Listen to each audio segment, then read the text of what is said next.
मैं विशेष रूप से संत विजयदास जी को श्रद्धांजलि देने के लिए उनके पवित्र स्थान पर शोभा के लिए आया और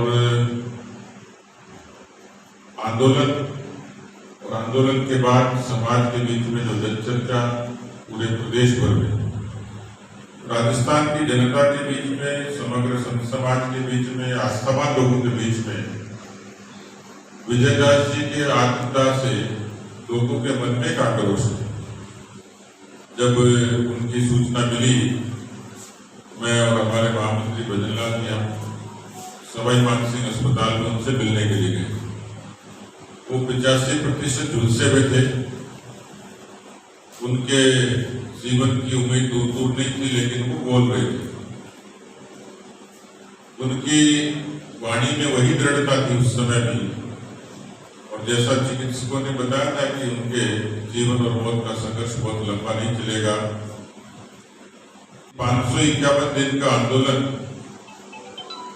और उस पर लगातार किस तरीके की गतिविधियां वहां होती रही, आस्था पर जोड़ होती रही, सरकार के संज्ञान में था, लेकिन सरकार की कहीं न कहीं मूक सहमति के बावजूद भी उसको क्रियान्वित में परिवर्तित नहीं होना सवाल खड़े करता है। और इसलिए भारतीय जनता पार्टी नैतिक रूप से संत समाज के इस आंदोलन के साथ है।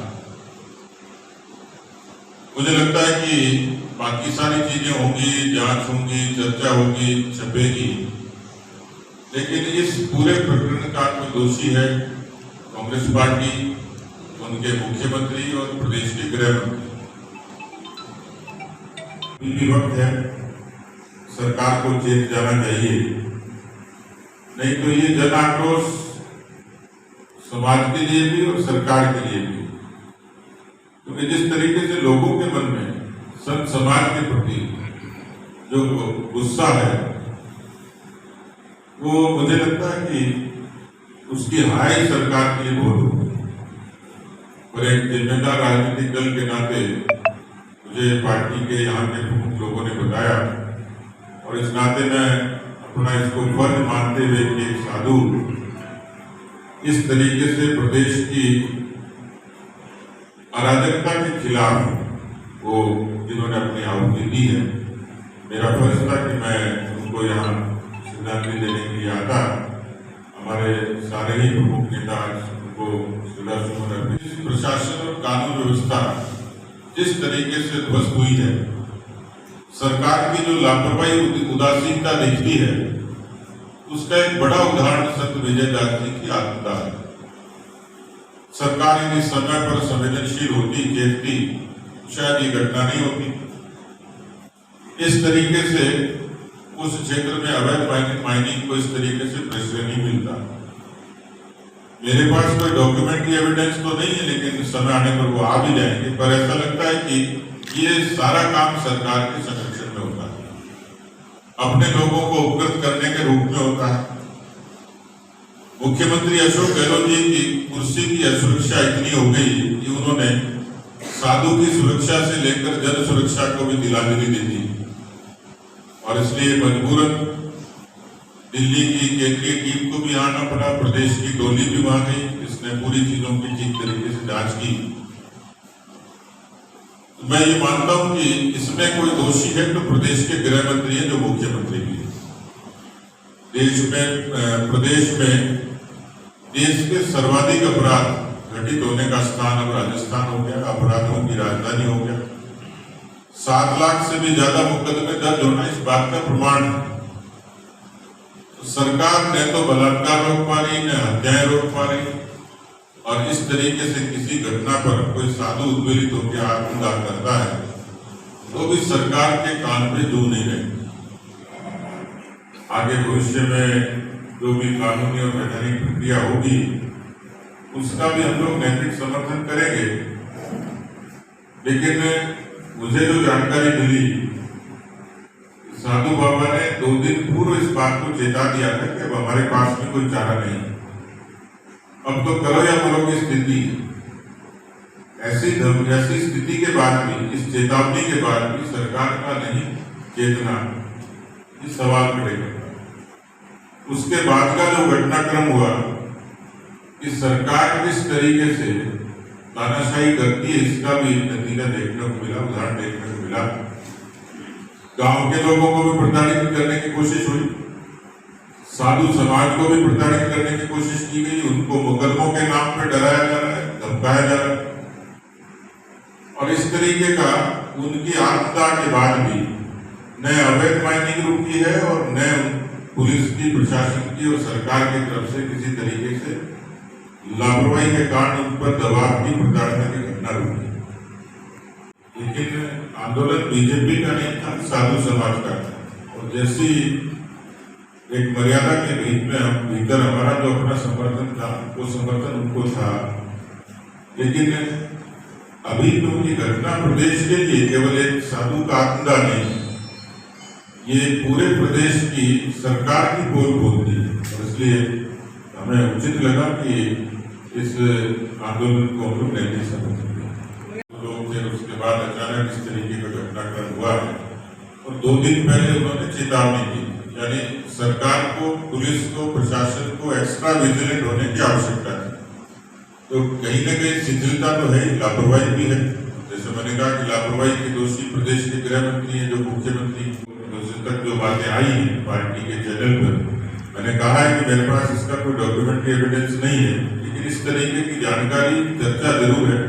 सरकार को इसी चर्चा को आधार बनाकर वहां कार्रवाई करने की आवश्यकता है। लेके भाग रहा है बिना समर्थन के, और उसको पकड़ने के लिए कहीं भी चले जाते हैं, तो पुलिस की इंटेलिजेंस को तो अपने समर्थन को जुटाए रखने के लिए विधायकों की जासूसी में लगा रखा है।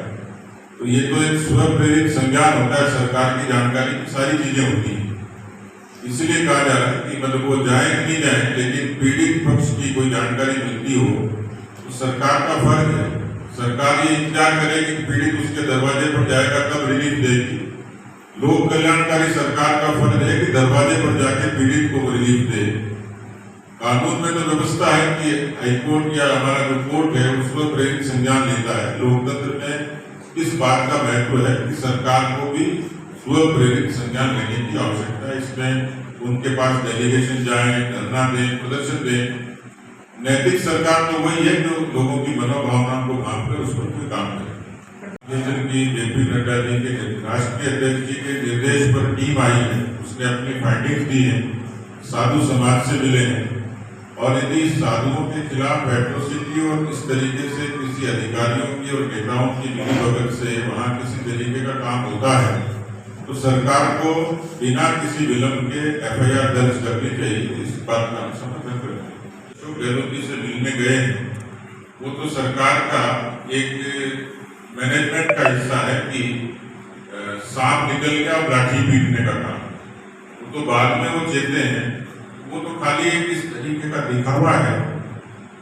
साधु समाज यदि सीबीआई जांच की मांग करता है तो सरकार को चाहिए कि उसमें देरी नहीं करे, विलंब नहीं करके उसको सीबीआई की प्रस्तुत कर देना चाहिए। पिछले 3.5 वर्षों में राजस्थान की सरकार, राजस्थान के मुख्यमंत्री, राजस्थान के गृह मंत्री वो आरोप तो केंद्र पर लगाते हैं, लेकिन पुलिस का, एजेंसी का सर्वाधिक दुरुपयोग कहीं हो रहा है तो राजस्थान में हो रहा है।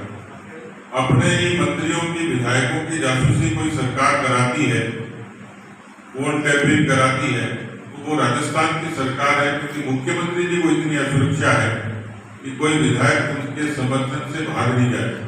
और ये पुरानी बात नहीं, ये घटनाक्रम राजस्थान की पूरी जनता ने देखा किस तरीके से एसओजी ने और एसीबी ने अब उन कांग्रेस के ही लोगों के खिलाफ मुकदमे दर्ज किए।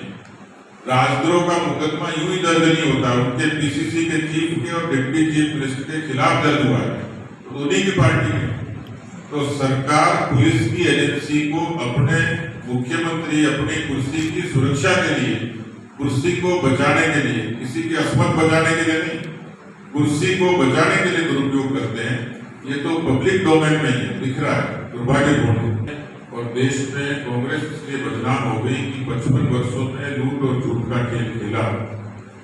राजस्थान में मेरे जीवन में, जब से मैं राजनीति में हूँ, पिछले लगभग 35 वर्षों से, इस तरीके की नकारा, निकम्मी, अकर्मण्य भ्रष्ट सरकार कहानी देखी जिसने विधायकों को लूटने का लाइसेंस नहीं दिया हो। और इसलिए राजस्थान की जो कानून व्यवस्था, राजस्थान में जो अराजकता है, उसका कारण ये उनका अपना सोचना है।